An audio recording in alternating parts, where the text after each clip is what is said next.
Hi. Hey, Zibby. How are you? Oh, I'm okay. How are you? It's so nice to see you.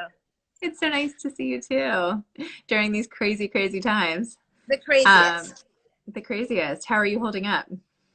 Well, we've got our baby. We're in Brooklyn, just trying to stay sane like everybody else and think about, I don't know, keeping it in perspective somehow. As you know, I really loved your book. Will you hold it up? I see it behind you. Can you just Sure. show, Oh, or here, do you so. have another one? Attention, a love story. Awesome. Can you just tell people watching what it's about in case they don't know? Absolutely. Or, This, okay. this is a book about the power of attention to sort of shape our lives, and it's very, very personal. It's my best attempt to fight back against the kind of casual way we've given our attention away to our gadgets and our devices. And I mean, you know, right now we are living, I think, this kind of grand attention experiment. We're home, our screen time is unlimited. We're in this bizarre, unnatural state of isolation or semi isolation.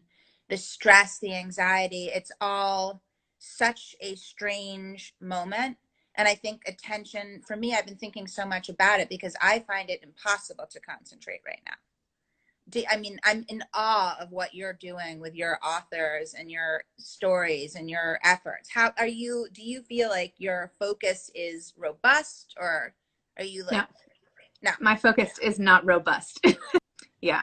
I have to And like, you know, and there's a brain based reason for that, which is that when we're in this level of stress and sort of uncertainty, we really can't even remember the things that we value and prize. It, like, our working memory sort of gives out under this level of stress, and that's a crucial function for attention itself, because you have to really have in the forefront of your mind, okay, what is worth my tenacious focus? And right now, it's really, really hard to answer that question persuasively. hmm. Yeah, that's interesting. I think I've like thrown myself into this because otherwise, like, I wouldn't have enough of a sense of purpose and then I get so depressed. I mean, to be totally frank, like when I don't have enough to do and I think about what's going on in the world, it feels impossible just to like proceed. So I I can't know. think about it. I have to like narrow my world in and focus really tiny on like the book in my hand or your book, and that's it. And then I can be more productive. But you're the expert on attention. You should be telling, like, you must have some tricks with all that research you did. I mean, part of the reason why I wrote the book is that I struggle as much as anyone, with the sort of, I can find myself in an Instagram trance for hours. I mean, it's as much a problem as it's such a vulnerability for me too. This sort of the age of distraction that we're living in. Um, but I know, I mean, I just try to, I mean, I think one of the things that's becoming obvious for everyone right now is like the need to not consistently consume the news and information 24/7. And I'm hearing that even from attention neuroscientists, that it's really a good idea to limit it to twice a day, very, very prescribed sessions of like 30 minutes, no more. Okay, it's on the calendar. This is when I'm going to look at the New York Times, and then I'm going to move on from it. And I think that's one of the most important points I've heard in the last couple of weeks about how to get through this period. Very true. But some of the people in my book have astounding feats of attention. The amazing philosopher who kind of popularized the idea of flow, which is when you kind of get into that deep state of absorption. I met him and I asked him, like, where did you first come up with this? And I thought he was going to say something like, oh, at Esalen in the 1960s, or something sort of hippie-ish and new age-ish. And instead he said, it was during World War II, as the bombs fell around him in Budapest, and his uncle taught him how to play chess. And that game so captured his mind and so absorbed him that he was able to sort of get through the war, because somehow when he was focused on the chessboard, the destruction around him became like less real and less oppressive.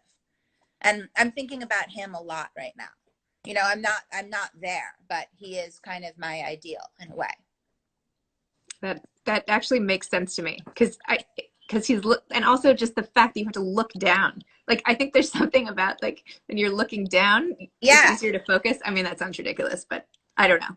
Looking down at the chessboard, or I don't know, at your book, or I don't know, something. I don't know. Just something like where, you know, it's like this very select space and you can just kind of like your whole world becomes the chessboard. Right, exactly.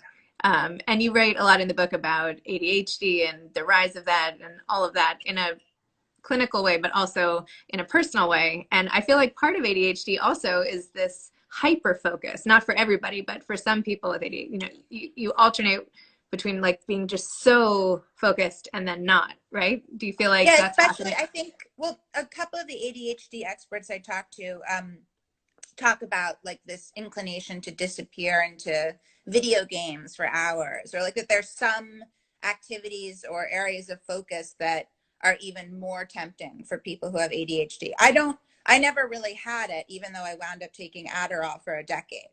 But I think it manifests in so many different ways for people. So it's an interesting question, because I feel like the more screens permeate our lives, the more we all feel like we have ADHD a little bit. You know, it's like this little bit of a gray area where we think, wait a minute, like I don't know that I can focus properly either. Well, I feel like you also had to learn to fake it, like because in your book you talk about how you fooled so many doctors in order to get the prescriptions that you needed. So I feel like you had to become a total expert to fake it. Although you said it wasn't even that hard to fake it. It was so easy. I just Googled like, you know, the standard answers for a questionnaire. I mean, I was 21 at the time, but you know, how do people respond to these questions if they have ADHD? And then, you know, that was the beginning of this of the Adderall years. But yeah, it was alarmingly easy.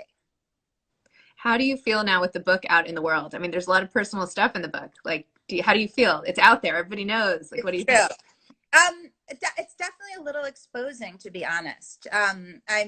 You know, I'm actually sitting in the same chair in which I wrote the book, and it's sort of like you fool yourself the whole time you're writing, oh, that no one will ever really read it. You know, that it's a very private thing. It won't leave your apartment.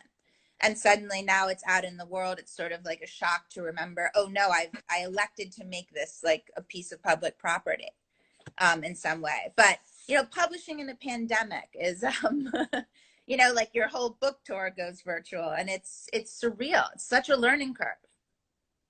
It's crazy. Yeah, I know. It is. Were there any like perks? Was there anything that happened during the virtual tour so far that maybe that benefited from the situation or something? Well, I didn't know how much I truly would love the experience of, like, you know, we're in such an isolated state of like joining the event, whatever it is, and seeing the moderator's face or seeing whoever like my interviewer is. It's like the unexpected pleasure of that.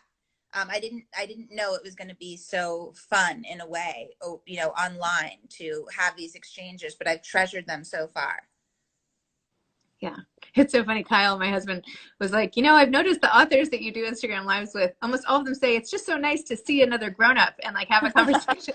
Is that what they've been like, saying? I don't even have to talk about the book. Like, I'm basically, you know, what am I even doing? But it's just another face showing up.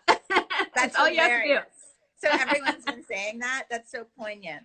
Yeah. I mean, it's true. Sometimes it's like, aside from these times, I'm not usually talking to that many people in a day, aside from my kids and my husband. I mean, it's like, you know, doing all the housework and dealing with the kids, and I don't know. Right. So it's nice. It's a nice break. Exactly. Oh, and Zibby, thank you for everything that you've been doing.